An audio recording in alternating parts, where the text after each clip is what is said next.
All right. Looks like I'm ready already. That was the quickest stream start I've ever had. Um, it was a little spooky, actually. I just pressed the stream button. It usually takes about 20 or 30 seconds to kick in, and it kicked in a matter of a second. And I was like, what the hell is going on? Anyways, welcome back to Black Bear News, where everything is connected. Greetings, salutations. Please remember to like the video and to make sure that you are still subscribed. I'm loving the early chat room, guys. There's a lot going on before I even start the video. So thank you guys for jumping in. And saying, hey. So two interesting things. Let me address two interesting things in the chat. Very quickly, Deb Van Poolen asks or says, I keep seeing one about Spygate. She's talking about the ads that run on my channel. Ugh, which I assume sums up how you feel about Spygate, or how you might feel about it. Would be cool to hear the answer on this one from the source. Kevin, thanks. Well, my answer may not, you may not like my answer, because Spygate is absolutely real. It's totally real. And it's one of those things that, the entire Democratic liberal media, won't admit to. They, if you bring it up, oh my God, you're a conspiracy theorist. Oh my God, you're alt-right. Oh, you're a Trumper. Oh, you're, following Q. Oh, no, it's actually not. It's in the mainstream news. I just saw an article about it, and I wasn't really ready. I saw it like yesterday. I don't have the article at my disposal right now, but basically, basically there's been this story that there's been all these indictments while Trump has been in office, these like sealed indictments, and they've been looking into, not just the whole team, the team of FBI people who had illegally obtained FISA warrants, but also, there's a whole bunch of people they're looking into from the Obama administration that basically started this entire, like, spying on the Trump campaign, before even the election happened. And there's a whole investigation into it. William Barr is part of it. Another investigator, Durham, is part of it. And yeah, it's happening. I don't know if anything's going to come of it. I mean, I don't know if anybody's actually going to be brought to trial. I don't know. I don't know what's going to happen, but it's a real thing. It actually is a thing that's happening. So if you hear that it's a conspiracy theory or whatever, that's actually totally wrong. I don't have any choice over my ads. To answer your other question. So I don't know. I'm sorry. I don't know what to tell you. I'm a little upset about the whole ad thing with YouTube, but that's a conversation for another day. I don't feel like really getting into it right now.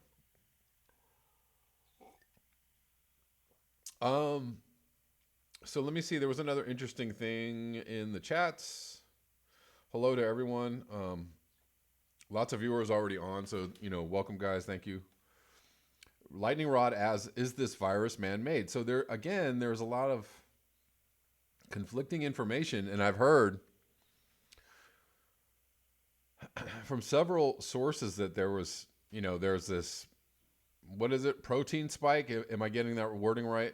Like there's a spike, or there's some kind of like anomaly in the virus that people are saying makes it look like it could be produced. I don't know. I have no idea. Anybody have really conclusive evidence of this? I think some people have linked some things in the some people have linked some things in the comment section about this, so keep your eyes open if you're curious about this. If you are curious about this story, there are some people that are following this a little more closely than I am. I don't know. So earlier chat from Rod. Apparently, it is easy to spot the difference between a spliced version as opposed to a mutated version, as they look nothing alike. They're plain as day. Again, I don't know. And sir, I have nothing to say about your Spygate hole. That's just ridiculous.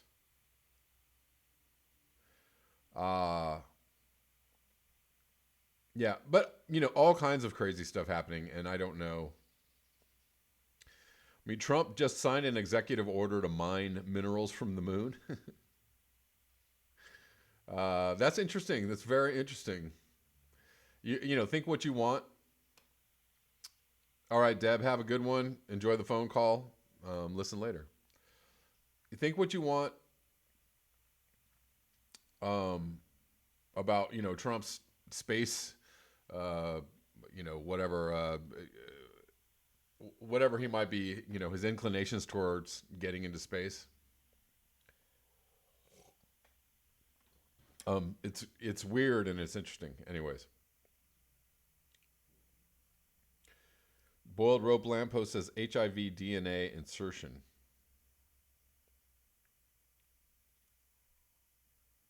Rich Diana says some are saying it's mutated 8 times already. Can't remember the source.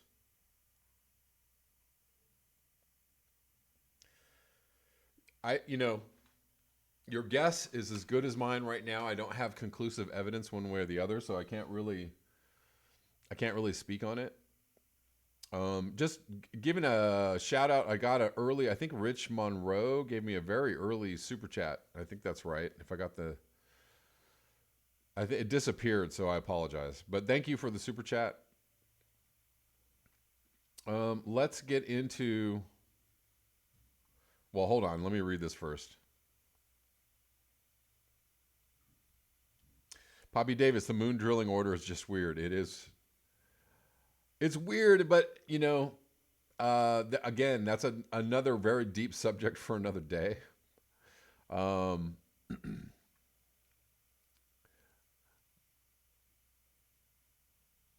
Mark Plant says there is a protein spike in the virus that matches the ACE2 receptor on the human cells. This receptor is apparently used to regulate blood pressure. The spike protein allows the virus to enter the cell. So I had it right. It was a protein, but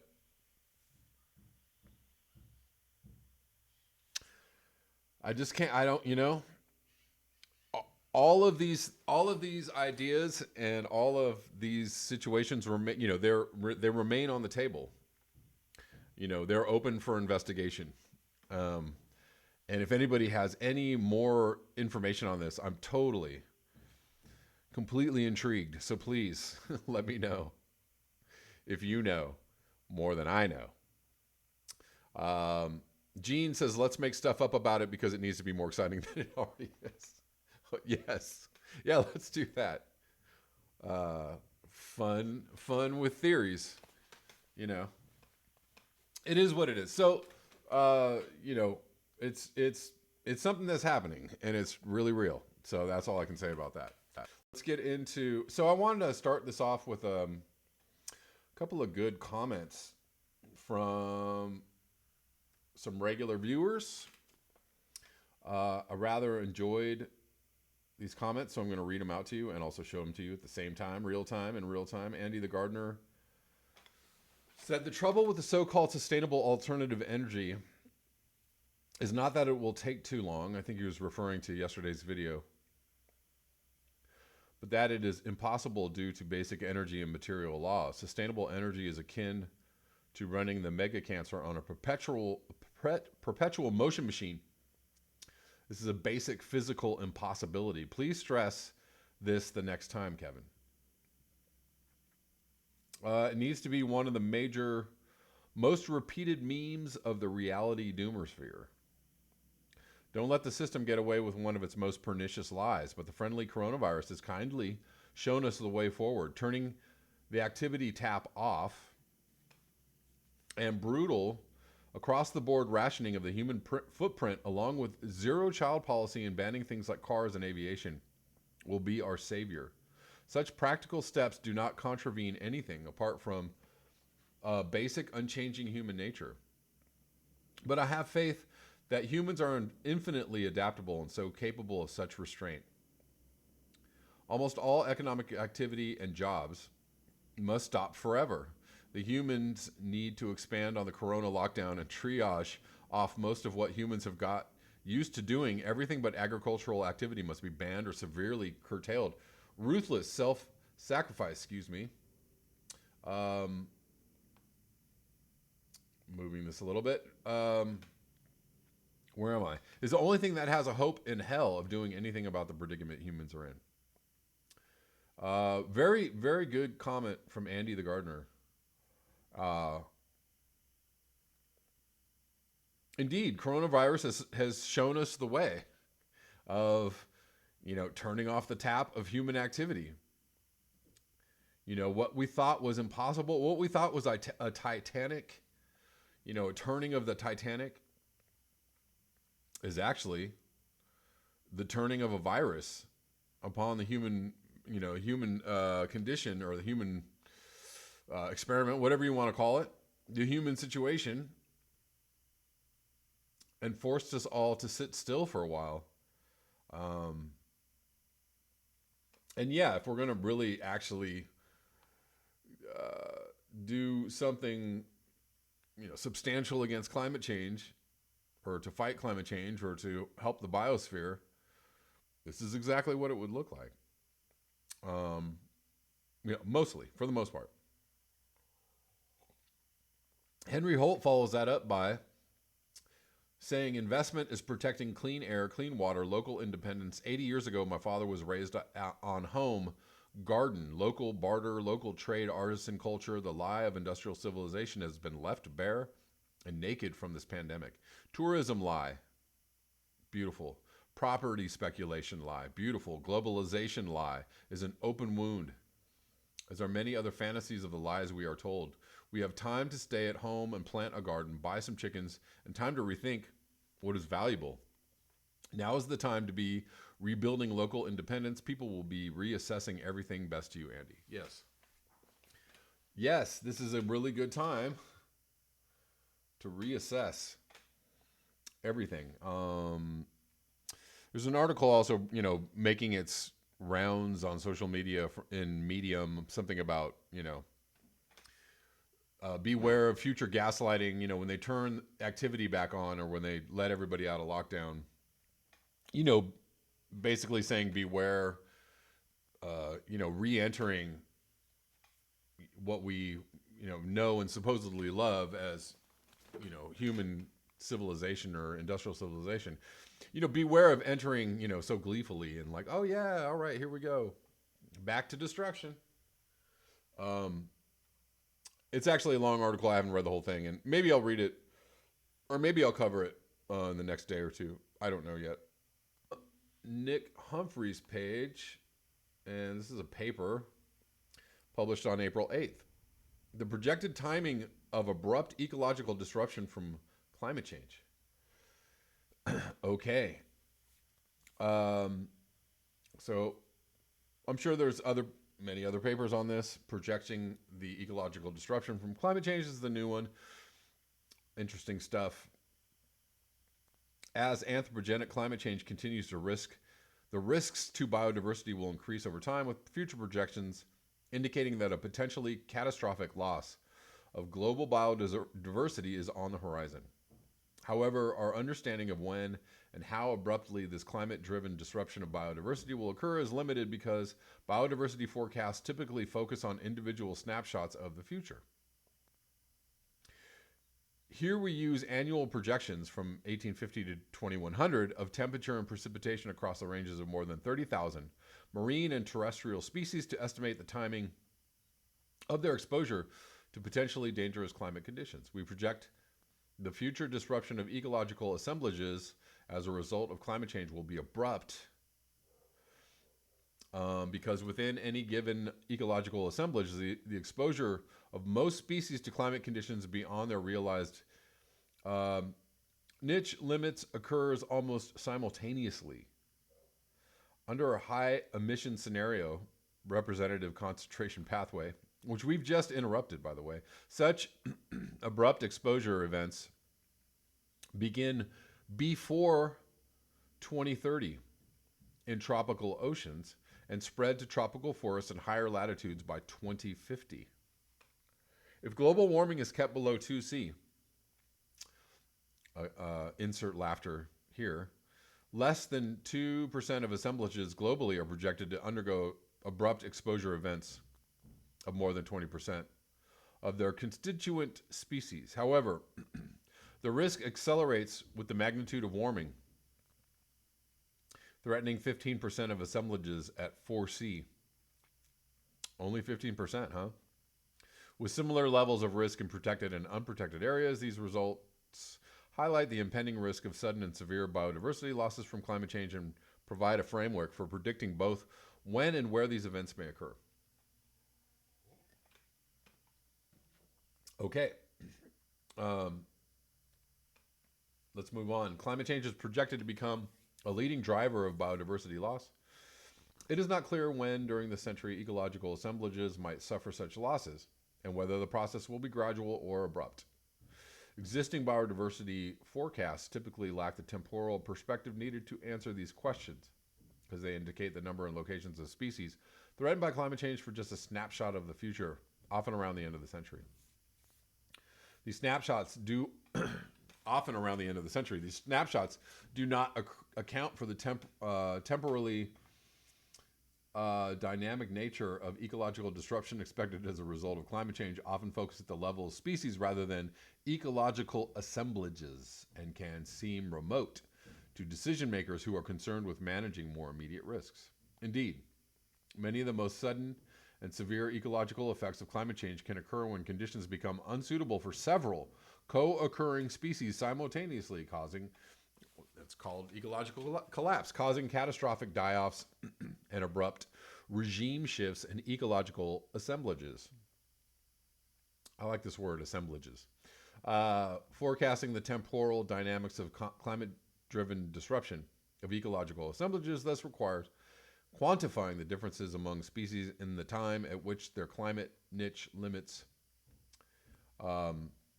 may be locally exceeded, developing advance warnings of the risk of gradual or abrupt ecological disruption is an urgent priority.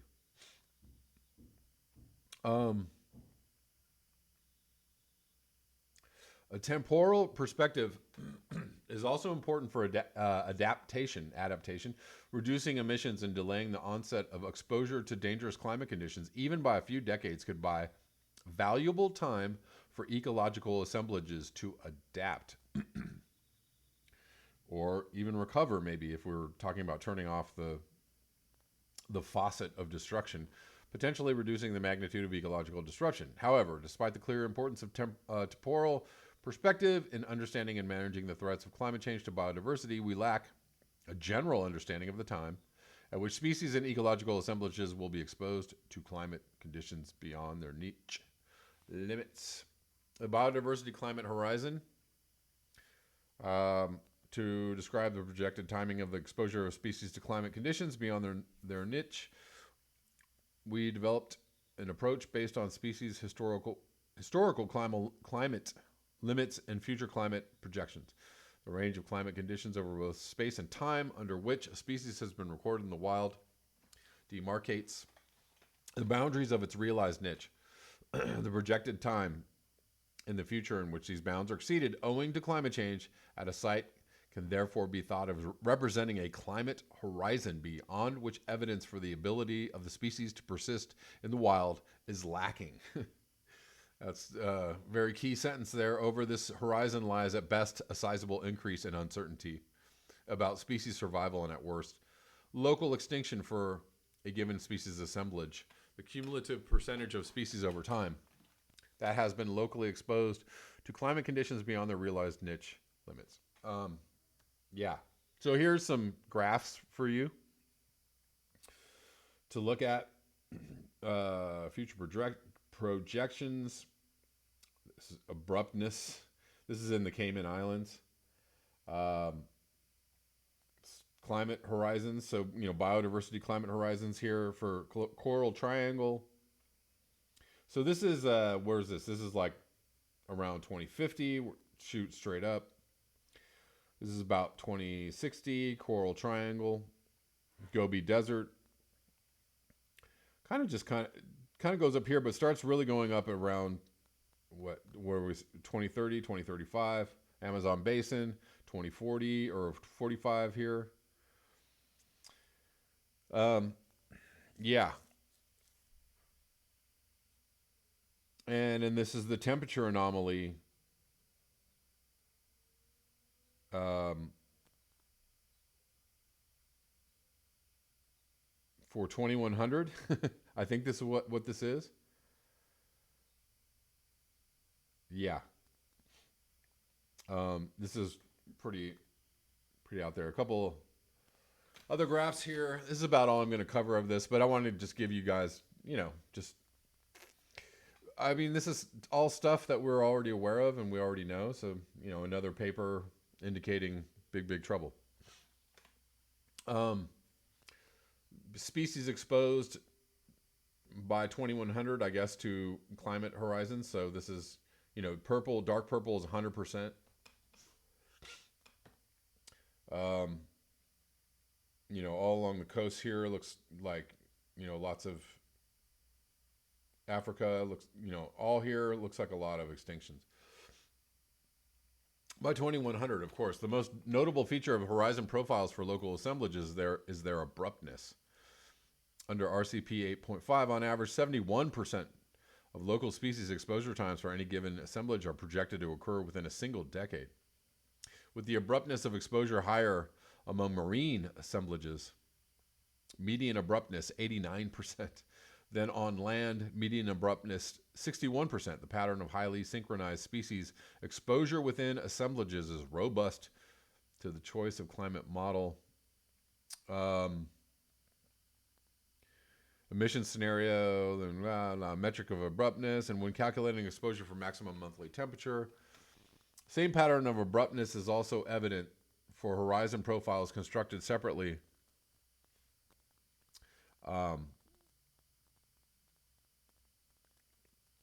Where am I? Constructed separately for each taxonomic group with local assemblages, marine organisms, especially seagrasses, corals, cephalopods, marine reptiles, and marine mammals exhibit the most abrupt profiles.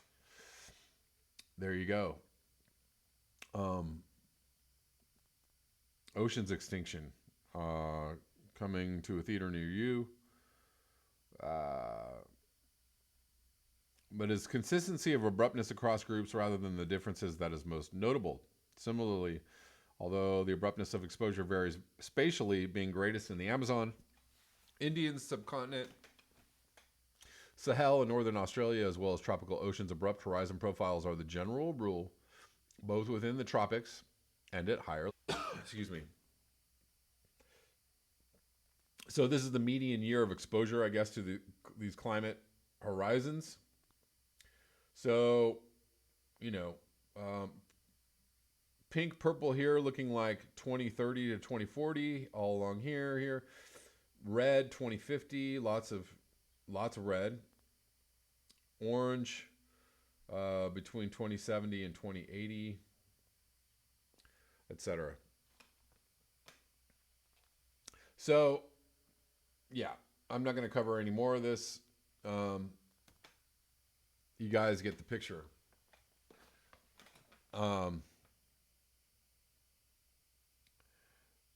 That basically just spelled out what we already know. Whether the timelines are correct or not is up to interpretation. I'm sure some people might interpret those timelines as too long.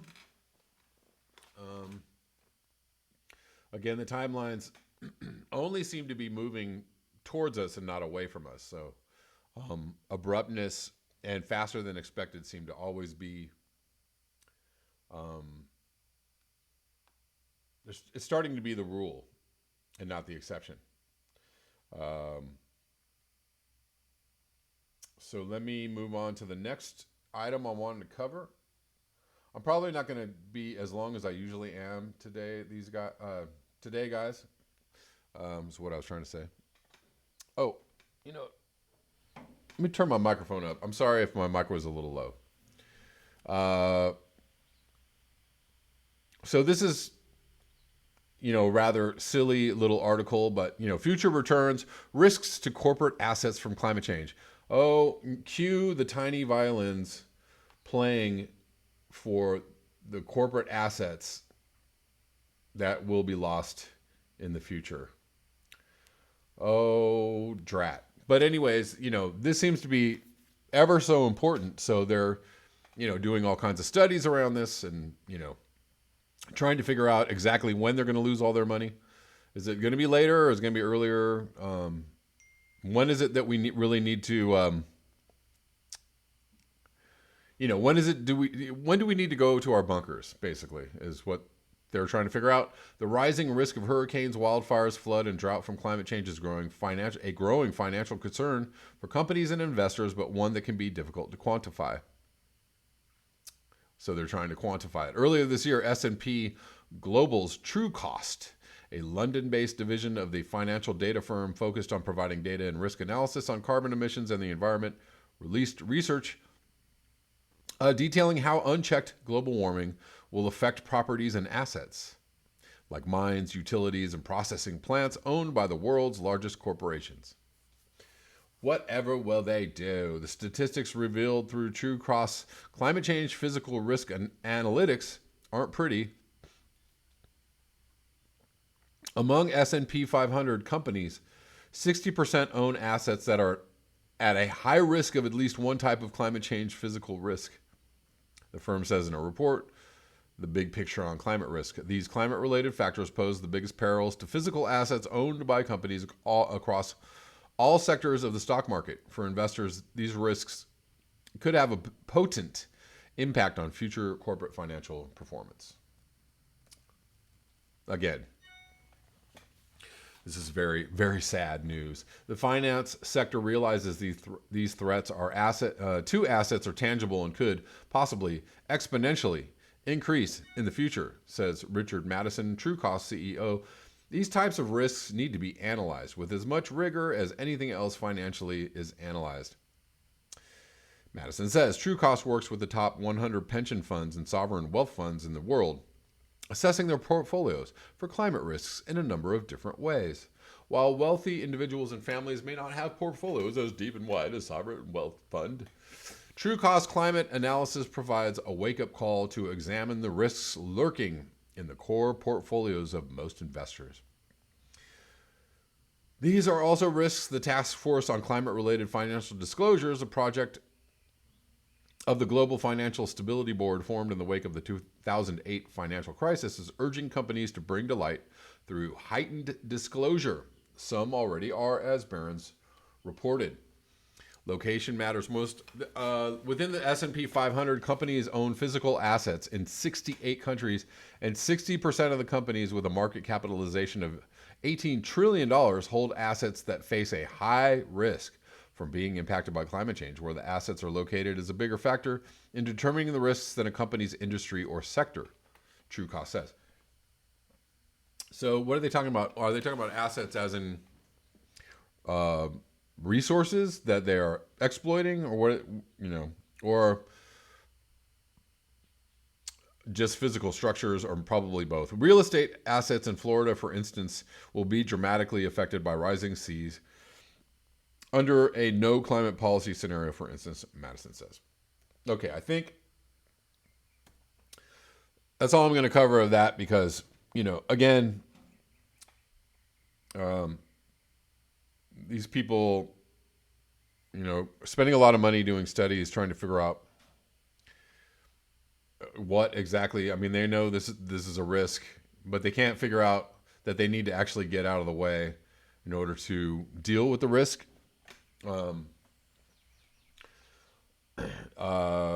Maybe they're just trying to manage themselves into some kind of stability or in the near future. I don't know. Anyways, go through and read a few comments. Since I'm way, way backed up. Keep continuing to like the video, guys. Thank you for being here. I appreciate you.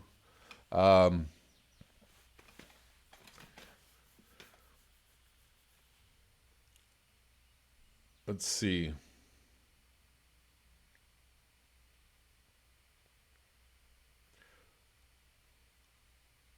Rudolph Zavedno, replying to Richard Monroe, says we have these crazy temp gradients. We lost 80% of fruit production because of it. Plants can't adapt to such rapid temperature changes. Indeed. Osama, I have a still for essential oils, but can rig it to make moonshine. Nice. I actually have a question for you about that. Because I have no idea how to make essential oils. You have a still. I have some lavender. I want to make some lavender oil. Anyways, I will send you an email. And ask you questions about this.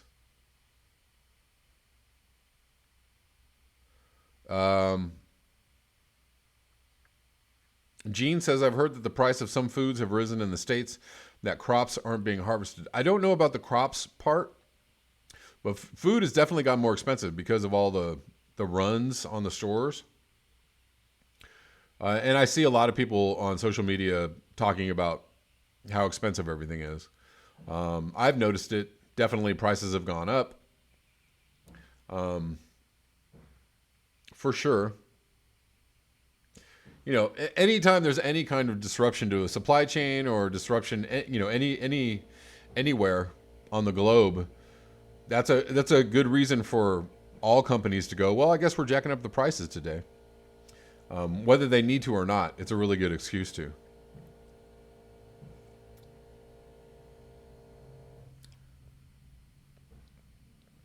Kent Deal says industrial farming is taking the big hits. Small farms doing great. Well, that's good to know. I'm really not very clued into what's happening in that sector, and I will try to correct that. I just haven't seen anything around. Personally, I haven't seen anything around what's going on in agriculture right now. I haven't seen any, large problems or people talking about, we're not planting or we're not harvesting. I mean, I'm seeing that. Strike that, reverse that. I do see that they're, letting fields go, just go, letting crops go because they can't pull them up. And obviously, dairy farms are dumping milk. So those are big problems. So strike that, reverse that. But that's all I know that's going on. If anybody has any more information on that, love to hear it. Love to cover it. TCR Galaxy says you can't even get rice or beans at Costco around here. Yeah, seems to be another one that seems to be very hard to get.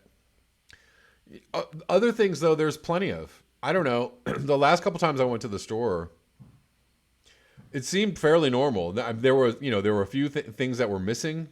Again, pasta, rice, beans, canned goods. Very, very light on those items, but I went to my Trader Joe's and they had pretty much everything they always have. So I was like, well, no problem here.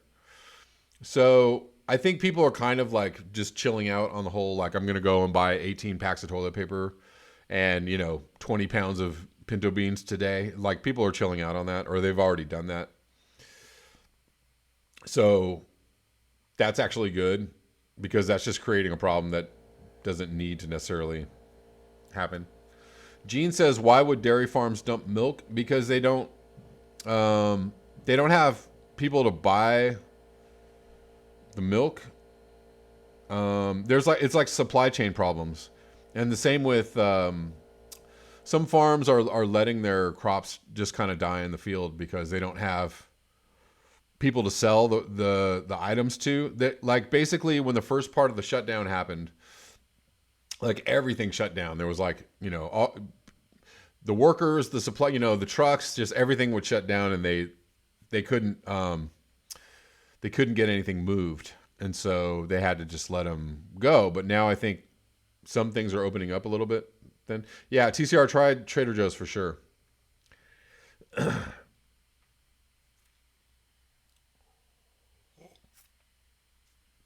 Cindy Seeley, because of the restaurant and school closures, yes.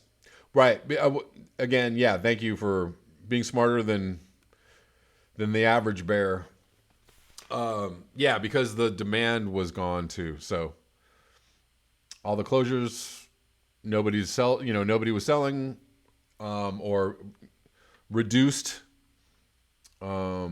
businesses selling your product, and then so you have a glut of product, kind of like the oil market.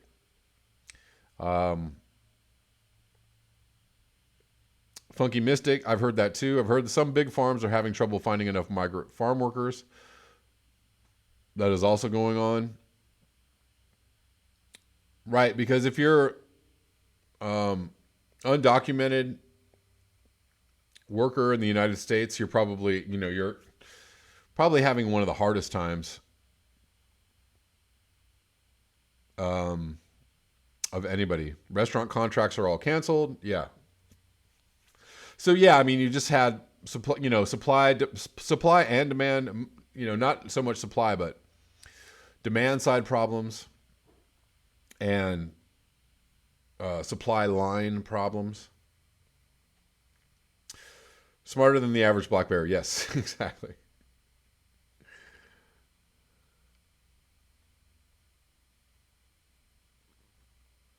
Exactly.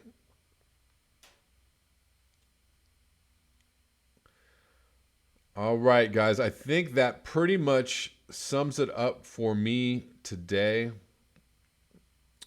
I hope you all are enjoying your morning. I hope that it is spring wherever you are. I mean, the sun is out today. It's finally going to get warm. The clouds have parted. The rain has stopped. It's a beautiful day. I'm going to go outside and enjoy it. Gene, couldn't the government buy their milk and give it away? Exactly. I think I actually read an article maybe last week about one of the farms, and there was a farm in Florida, and they had to let their buying their food, I'm sure at some kind of reduced price, and in distributing their food. But yeah, like local governments were kind of trying to step in, and so yeah, that could happen, and I think that is starting to happen, but I don't know if that's happening on a large enough scale to make anybody, feel safer. I don't know.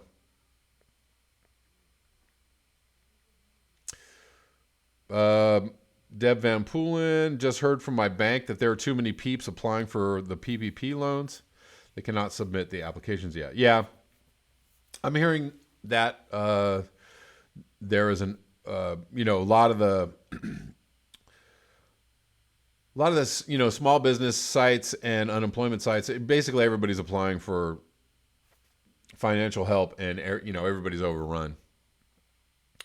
Although that wasn't, I applied for unemployment in California and had very little difficulty. They haven't really, they haven't processed anything, but there didn't seem to be a problem filing. So